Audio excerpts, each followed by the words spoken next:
Hey everyone, welcome back to another episode of Let's Talk About That, a Union University podcast. This is the final episode of the semester of the year, and it is a fun conversation between myself, Fran Thomas, and the fabulous Ted Cluck. We love working together on creating good content and good conversations, you guys. So we thought no better way than to wrap it up just between the two of us.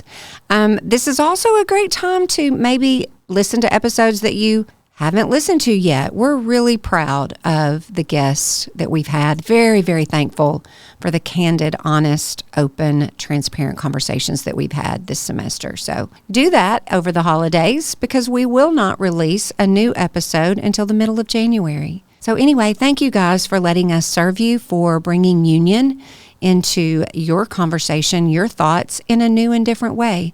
We are so happy to serve you. Thank you always for listening, and enjoy the conversation between myself and Ted. We're so thankful for you guys. Enjoy the show.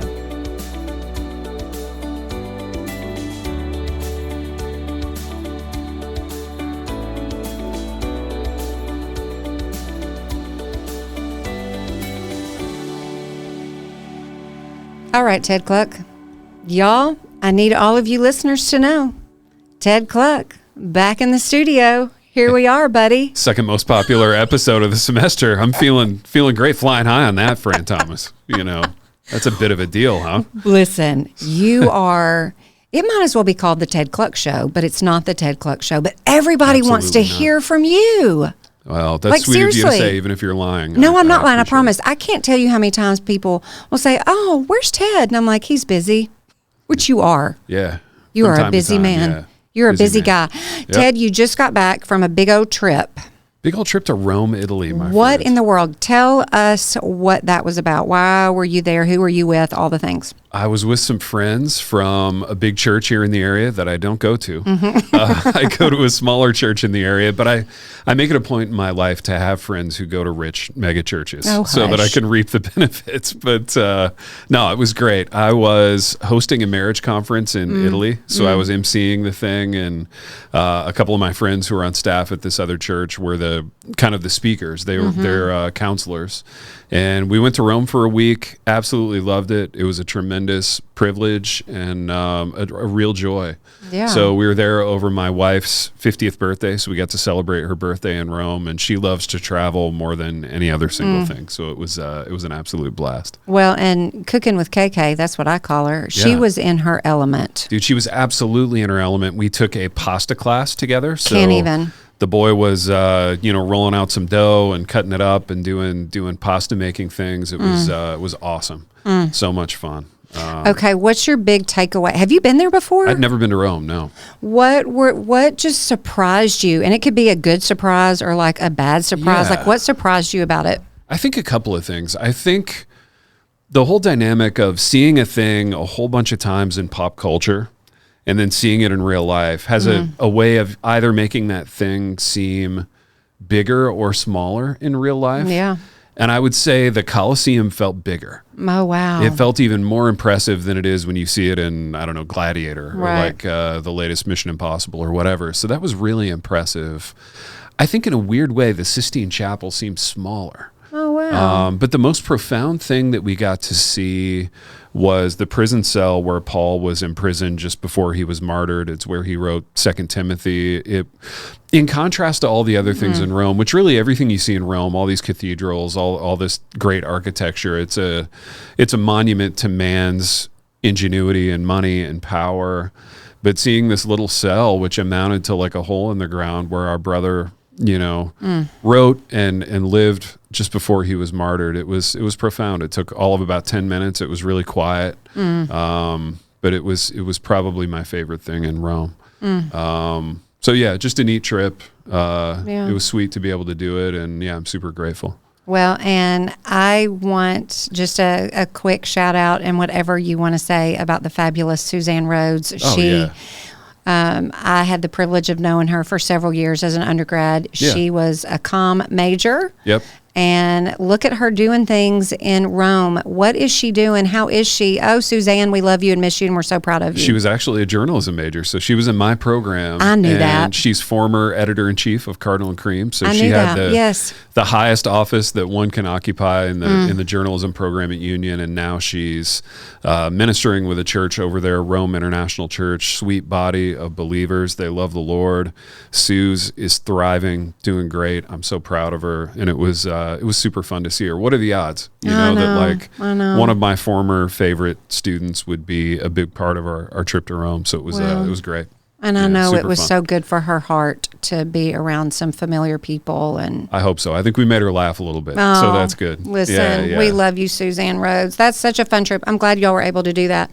Okay, so this is, I don't know, Ted, I have no idea how you feel about the Christmas season, but that's where we find ourselves today. Yeah. And when this releases. So I don't know, you just said before we started recording that you were feeling the Christmas season a bit. Yeah, so let's rip through you and me real quick. Okay. I want us to each rip through our Mount Rushmore of Christmas movies.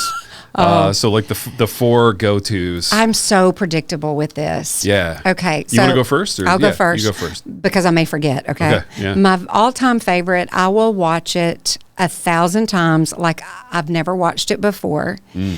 And please, here, don't judge me, people. If you just think that I have horrible Christmas taste, that's okay. But I do think I'm going to be in good company with a lot of people in this.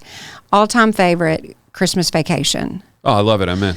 Yeah. Because this is what makes it good, Ted. Yeah. Is that I think about the constant, I don't know if I'm even saying this right, the constant comedic writing. It's just constant. Yeah, every scene rips. Every scene. Yeah. It wasn't like there was some downtime. Yeah, you're not getting a break. No, it was literally one thing after another in every scene, and it never gets old to me. Dude, yeah, like seriously, like when do you get up and go to the bathroom? You can't. That movie? Yeah. And the thing is, you've seen it 94 million times. Every year. But you're going to watch it again, and you're going to laugh like Clark Griswold, because he's going through it. He's going through being middle-aged and having like old weird parents and having teenage kids, and like we get it. We get it. Yeah. It's just the absolute best. So that's my all-time favorite. I'm a sucker for Home Alone. Yeah. I don't care which Home Alone. And this is because my kids grew up watching this, and so therefore I watched it. Those have aged really well. Both Chicago Suburbs movies, both John Hughes. Yep. Really fun time. Yep. Yeah. And then I'm a huge fan of Elf. I still will watch Elf. And Polar Express just kind of is real tender for some reason to me. But like if somebody talks about... That one's tender. The boys probably watched it when they were young. They did. Mine did. Yes. Yeah. And like movies like, I don't know if this is even a movie, but I feel like I'm kind of close in the title. Like Christmas with the Cranks. I've heard of that. I've never seen it. Okay, me neither. So I'm like, I'm never going to watch it. Yeah. It just, the title of it alone, I'm like, no, not interested. Okay, what are yours? All right, so Apex Mountain for me is Die Hard. 1988, John McClane saving the Nakatomi building, saving Christmas. It's on my Rushmore of action movies, too. No. So action movie and Christmas movie Rushmore. No. I love it. We watch it together as a family. I start a fire, and we gather around the hearth. I thought you were about to Die say Hard. we start a fight over whether or not this is a Christmas movie. No, everybody in my family's in. We're all Die Hard people. So where are you at on Die Hard? You in? Yes, but it's been a minute, but I would never put that into my... Dude, to me, it's similar to your take on Christmas Vacation. It's the perfectly paced action movie. Oh, okay. Like there's no let up. It has just enough character development. I'm in on Die Hard. All right, if we're going classic, I've got one classic that I go to, White Christmas. Bing Crosby, Danny Kaye. Seen it. Oh, it's a fun time, dude. Never. Well, I think we've talked about this before. That I cannot believe I've never seen it. And it scans as kind of a fun, dumb, like 1950s Christmas movie, but it's really about people using other people in the media business, which was really trenchant for me. That really hit at a deep level because I've been on both sides of that equation, right, in my career. So that one is really fun for me, really interesting. All right, third. This is an ensemble rom-com from like the late 90s, so it hits in that like era-specific wheelhouse for me. Love Actually. Are you into Love Actually? I'm sure I saw it 100 years ago. Oh my gosh, dude. Hugh Grant. Yes. The guy that played Mr. Darcy in Pride and Prejudice. Yes. I'm in. Yes. There's like 6 storylines. They all intersect. It's so fun. Yeah. Okay. I would like to go back. Liam Neeson's in it. I remember liking that movie. You get some nice Liam Neeson moments. Yeah, it's a fun time. Hugh Grant plays the Prime Minister of England. So listen, Hugh Grant, I feel like I haven't seen him in a minute. Yeah. I need to watch this movie. Okay, what else have you got? None of these are Christmas except for... No, Fran, they're all Christmas. White Christmas is Christmas. That's obviously. This Love Actually's Christmas. Okay, I don't remember that. Die Hard's Christmas. Okay. Yeah, dude, just get on board. Don't fight it. Okay. All right, 4th one for me is The Holiday. Jack Black. The girl from Titanic. Yes. I'm in. I'm pretty sure. Yes. Yeah. They trade houses. So, like, that's right. She lives in this little English cottage, and Cameron Diaz lives in like an LA mansion. They trade houses. I did like that movie. Yeah. I forgot about that one. It's not an all-timer. It's a half hour too long, but I'm in. People need to learn how to wrap things up, don't they? They do. Yeah, they sure do. I don't care what you're talking about. The movie was done 30 minutes ago. People are probably saying that about our podcast. No, this is the kind of stuff we love because, Ted, this is the last episode of the year. So I've got a Christmas problem that I need you to help me with. Oh, gosh. All right? If it has anything to do with the gift purchasing, I'm not your girl. No, it has to do with, how I'm like a people pleaser, like a yes person. I can't say no. Yes. I'm like... my family and extended family is like Christmas concierge because I'm like the nicest, most approachable person in my family. Everybody like runs Christmas through me. Yes. So I end up being the point guard of saying what everybody wants. And in some cases, even making the purchase and getting paid back. And that's a lot. I got to tell you, dude, I resent it. It's hugely stressful for me. Yes. Bit of a deal. Yeah. Okay. So you're going to decide who you're going to say no to immediately. And you're just going to put up some good, healthy boundaries, Ted, and say, oh man, I'm sorry. Yeah. And, I know that this is not appropriate, but I do feel like there are times where you could lie and it be okay. Yeah. So if you're not comfortable just saying, no, I can't, period. Because, somebody recently told me, Ted, no is a complete sentence. That's a good quote, dude. No. I'm going to hang my hat on that one. No is a complete sentence. I mean, I can't do it, but I'll say that it's a good quote. So if you can't do that, which I can't either, then I'm either going to come up with a halfway truth sort of lie because it just makes me feel better because I don't like disappointing people. Yeah, but you're going to have to put up some healthy boundaries, Ted. Go ahead and decide right now who you're saying no to. I know it. It's tough. Well, I'll let you know how that goes. Because it's exhausting. It is. Yeah, it's kind of exhausting. In like 80%, I like it. But then I get to that point where I start to resent it a little bit. Here's your pair of socks. Merry Christmas. Yeah. Enjoy. Yeah. Okay, do y'all as a family, that sounded so Southern. Yeah. Do y'all as a family, do the Clucks have any kind of sweet family traditions that you all do? I asked a group of students this the other day and they were all like, I don't think we have any family traditions. We have some and things become sweet and joyful because you do them with people that you love. I'll say for us, we kind of leaned away from traditional holiday meats in that, like, we had a conversation, like, I don't know how long ago, maybe a decade. We were just like, hey, do you find turkey boring? Yeah. And well, KK's like, I can do better than that. Yeah, right. And so we've leaned away from turkey. We've leaned away from ham, which I just don't get, like the point of ham necessarily. Who said that had to be in the meal? Exactly. So we do steak and love it. We do Christmas steaks. Last year we did beef Wellington, which is a fillet wrapped in Duxelles sauce, bacon, and then pastry. Right. So it's the most amazing experience. That's awesome. So we do beef Wellington, which is a lot of fun.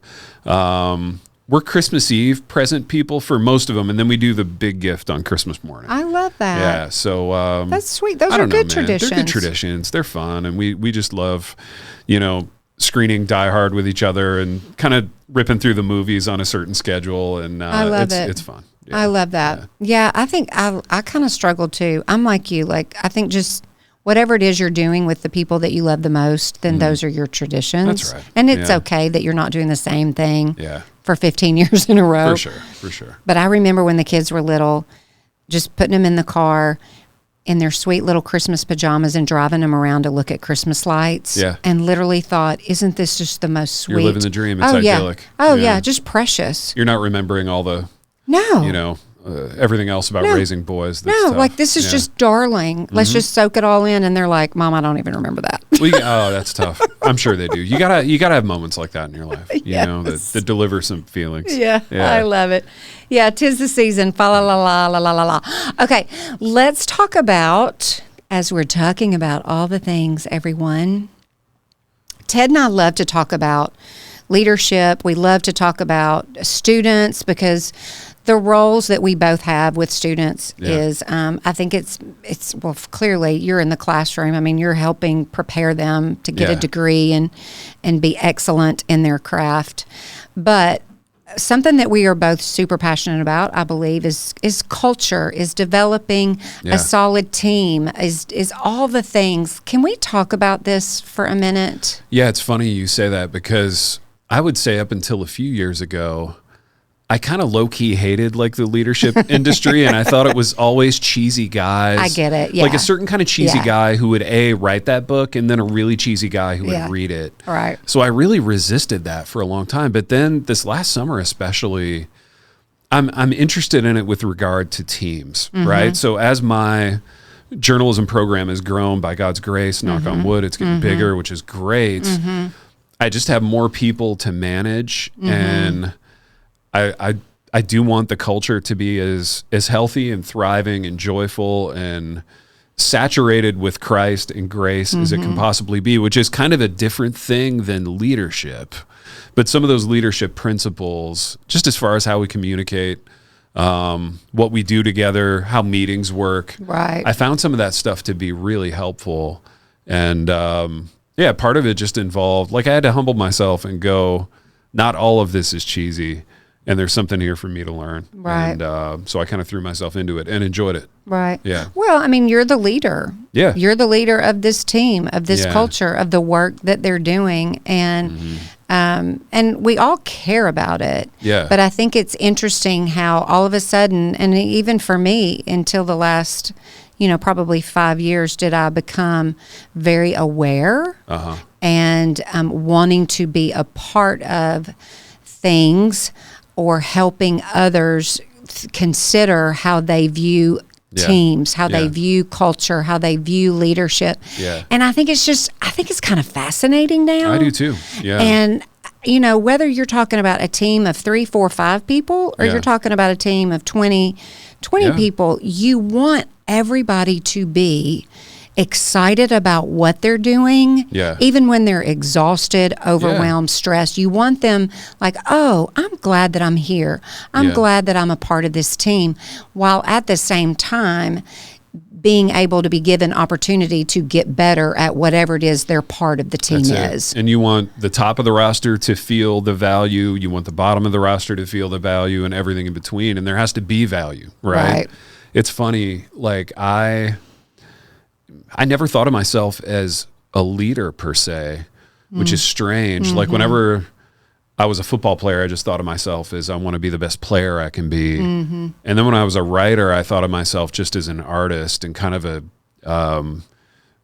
someone who was alone, for lack of a better term. And even like early career here at Union, I just thought, for whatever reason, the best thing I can do is just keep my head down and be a good professor and kind of like stay out of trouble. That was like the aspirational thing. But now the more I'm around here, the more I think the Lord keeps giving me opportunities to speak into situations or groups of people and, for lack of a better term, be a quote unquote leader. And I've always been kind of repulsed by the guy who's like, I'm a leader, I'm a leader, I'm a leader. Like that guy has always like, A, not really been a leader, and B, just been kind of repellent about it. But so I hesitate to even say that. But I think the Lord's given me opportunities to do it. And it's kind of exciting. It's exciting to be strategic about Union and think about this place and think about what we need and all that stuff. Yeah. Well, I know there's a lot of people that have thoughts and ideas and adjectives and sentences, words that they would put together when they think about leadership. Yeah. And for me, I believe leadership should always come from a place of humility, I think it should be that of a servant, that we're here to serve people. So that qualifies us all to be leaders. Yeah. And then I tell students all the time that, and I use this word influence in a healthy way. I'm not talking about being an influencer like on social media or anything like that. The word has changed. Yeah, the word has changed. But I'm looking at it from the standpoint of everybody has the ability to impact another person's life. So therefore, we all have influence over someone else's life. And that is going to either be in two ways, either from a distance. So I could be observing Ted's life from afar by what I hear, by what I see, but I don't necessarily have an up-close relationship with him, but I'm still taking in the things that I hear about Ted Cluck. So he's got influence over me from afar. But then there's also people that we're taking in their lives that are more, they're closer to us by relationship. So I'm absorbing them often. And it's either consciously or subconsciously, but all day long we're taking in so much information and people that it matters. It affects us. So therefore, we have influence over every single person's life. And we're either stewarding it in one direction or another with great thought, care, intentionality, or we're just kind of like doing our thing and not really aware of how we could be impacting, how we could be leading others. And I think when I stop and think about how do I have influence over people's lives, I just kind of go, what am I doing? And what kind of person, who am I, and how I'm contributing to the greater cause, the greater good, the greater group, the greater assignment, the greater whatever, or just, in how I'm living my life. So I don't know. I think it's interesting when I consider leadership, influence, serving. I think we all need to think about it in a more meaningful way. Yeah. Well, and I think it's better when, I don't know, the opportunities to lead just sort of happen to you, because there are scenarios in which you and me could pursue things for the wrong reasons. Right. Because we get juice from being a leader, we get juice from having influence or whatever. But at the end of the day, I think just having eyes and ears for the opportunity that the Lord gives. I'll never forget, and I think most of my kind of learning about leadership moments were kind of caught, I would just, as I was out there writing and meeting people, I would run across them. I was covering this football event in Alabama called the Senior Bowl. It was this big all-star game that happened every year. And the unique thing about it was NFL coaching staffs would coach these college kids who were seniors. And one of my boyhood heroes, Mike Singletary, was coaching the San Francisco 49ers, and his staff was there. And I got a chance to stand on the field and watch him coach. And one of the things he would do after every drill, and it was genuine, he would thank his guys, and it was so meaningful to me because I was just at that point a few years removed from my own football career, getting screamed at and everything by coaches. And I thought, man, I would love to play for this guy, so gratitude being a part of his approach and a way to show his players that they were people and that he cared for them. That's always kind of stuck with me. And there are other examples of things too, but stuff you want to emulate, stuff you want to implement in your classrooms and your programs. It's important. Everybody wants to be seen. Everybody wants to be heard. Every single person wants to feel valued. And we can all play a part of that. And I think, you can have a title of such and such leader, but it is ultimately the action that you're taking, what it is you're doing. That's right. That's going to have the greatest impact on people.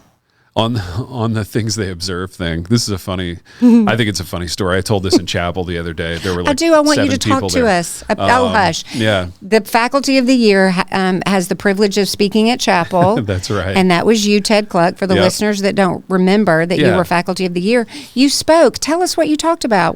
How'd you encourage the people? Well, I talked about Romans 12, which is this great little chapter of practical theology and what being a Christian looks like. And hopefully I gave him some good gospel encouragement. But I was telling this story about being faculty of the year, right? And about how it comes with like some unique responsibilities that you don't necessarily see when you're winning the award. And as I was getting dressed to leave for the Buster Bowl a month ago, which is this football game, full contact thing that I play in to this day, which is insane.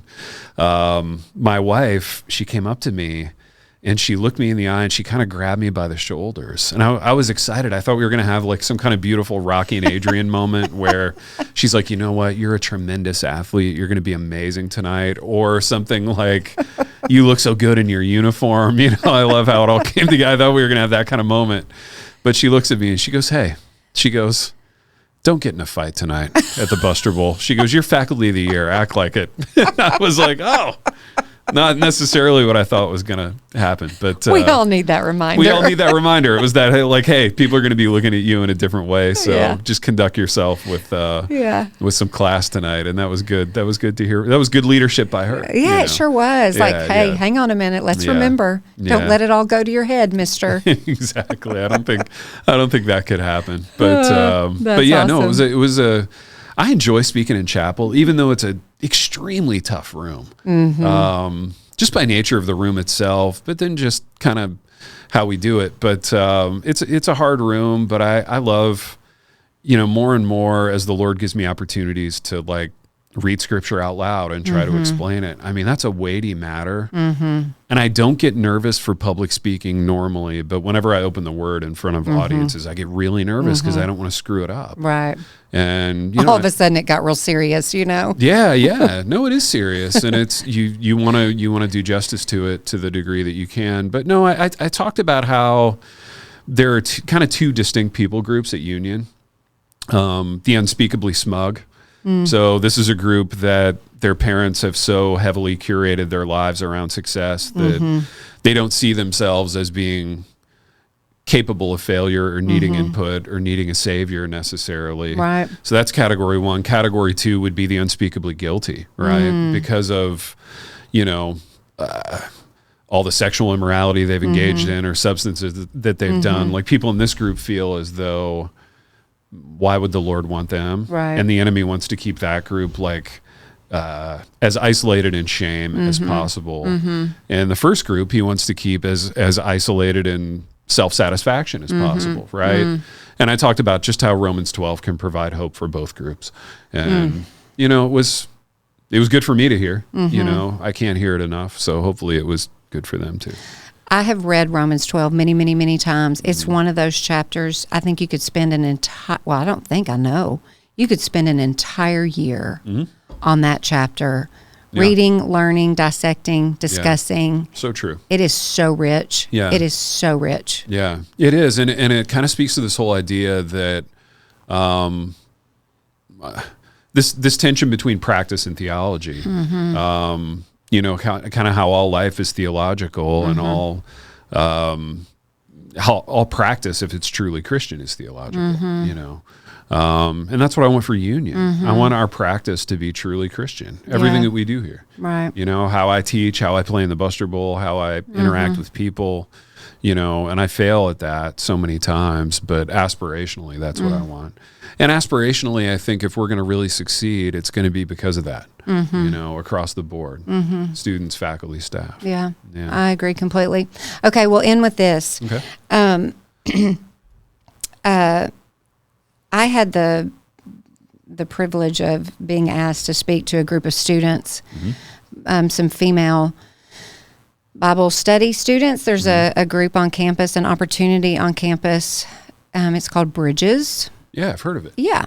So I spoke to the guys last year for that. Yep. So they started doing it for girls this year. Very cool. Yeah. So they meet on Wednesday mornings at 6:30. Ted, do you remember that? Early morning appointment. I do remember that. Early morning. Early morning. I thought it was just men that did the miserably early in the morning thing. The girls are doing it too. Interesting. 6:30 a.m. Yeah. And so when I think about like who we are and what we're doing, like I need you guys to know that as you're listening that Ted and I will often joke around, but yet seriously evaluate, ask the question, who are we and what are we even doing? Yeah. Because there's moments where it feels really good and you're excited and you're positive and you're hopeful. And there's other moments where you're like, I don't know, I quit. Honestly, I think the students need to see that. Yeah, you're My right. students always, and it always shocks me, this thing, they seem to be really delighted when I display like genuine emotion. Yeah. I don't think they have a lot of reps with adults like being sincere. Yeah, So, you're not a robot and you're not like a faculty member that's just just this old robot. Yeah, right. Yeah, blow in, here's your thing, and then it's like, I you exit. get glum or you have ideas that don't have anything to do with this. Right. Yeah, it kind of charms them, I think. Yeah. Well, the fact that these girls show up, I mean, the room was full. Yeah. At 6:30. Yep. I thought, you know what, Lord, we're going to Did you meet in that weird little church that we own on our property? Yeah. That's where the guys met. Yeah. Luther Hall, for all of y'all that are familiar with Union. The room is full at 6:30 a.m. And I thought, you know what? We're going to be all right. Yeah. No, I know. We're going to be okay. I had the exact same feeling when I did it last year. And it was proof that, like, these people crave connection and genuineness, and they want to see it work. I was super encouraged by the whole thing. And let me say this, too. If for a parent listening that maybe their child is a freshman and, finishing up their freshman semester, and some of this just like they're feeling like, oh, my kid has just struggled. They're having a hard time adjusting to all of this from a relationship standpoint, academic standpoint, spiritual standpoint. I do believe, and I think you do too, Ted, that it takes everybody a minute. I don't think you need to look at your child at the end of the semester when they come home and go, oh my God, we failed, or everything failed. Yeah. No. Just, we have to be patient. We can't expect too much. Yeah. Just, they're going to find their way, right? Yeah. Yeah. I think progress in this is so nonlinear. And we know it from being parents, especially parents of boys. And we know that some of it with boys is physiological, right? Like that frontal lobe is still in process until, I don't know, they hit their early 20s. But then you see them take off and you're like, oh, like, it's working now. Yeah. I think with this, we remember that it doesn't look the same for everybody. It's not all completely linear, but I think more and more, kind of back to my chapel point, people are so hardwired and engineered to want to think of their kids as successful. Right. They need those little pellets of affirmation from the universe from time to time, and it can be hard to give, and you want it to be genuine, right? And so I think the thing that I like about college students so much, they can smell falseness, and the affirmation needs to be genuine. The wins need to be genuine, and that means they're not going to come all the time. Right. But when they do, they'll mean more. Right. Right. Yeah. I agree. Boy, what a time these 4 years that we have with these precious kiddos. So I don't know, anybody listening, whether you're the parent of a current student or you've been the parent of a student, it is without a doubt, these 4 years are so significant in the growth that is occurring, and beyond the 4 years, of course. But who they are their freshman year and who they are their senior year and beyond are not the same person. And so it's just a lot of fun, Ted. It's a lot of fun to play a role in these kiddos' lives. Okay, so Cardinal and Cream had a magazine. Yeah. They had a magazine release in the fall. Another one comes in the spring, and y'all are already working on it, I guess. Yeah. And all the things. Yeah, we're excited. So Cardinal and Cream, speaking of winning, does really well. By God's grace, we've been best magazine of the South in the Southeast Journalism Conference the last couple of years against big schools like Alabama and Tennessee and a whole bunch of other schools you've heard of. So that's a feather in my students' cap. They do incredible work, and it's them. They conceive of these stories. They write them. They interview. They edit.